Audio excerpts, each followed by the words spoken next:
I will now show you how to set up a unit that has been pre-configured as a base to receive corrections and perform as a rover. This is because any unit can be a rover and any unit can be a base. It all depends on the settings.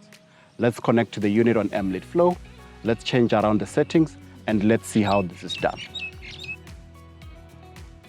Put Wi-Fi on my device.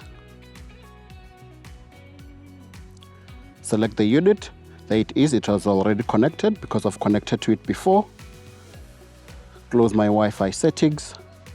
Open EMLID Flow.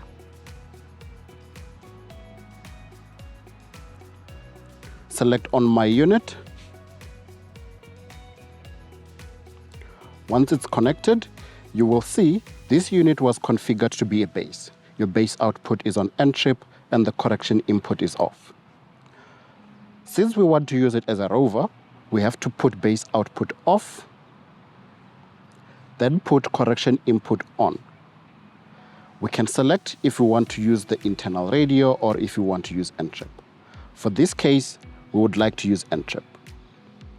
We'll select a profile that's applicable to us. For this case, we'll use the TRIGNet profile. Once we've selected this profile, this unit starts receiving corrections. We'll just wait for it to go from float to fix. Then from there, we can proceed with measuring points.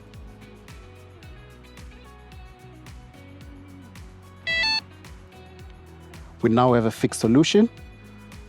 We can now proceed to go into the survey page of measuring points, open a project that we would like to work on, and then from here, we are able to take measurements. We have a fixed solution. We can just set the pole height or the rover height, set the collection mode. Now that we have a fixed solution, we are ready to go to the survey menu, go into our projects, and start measuring points.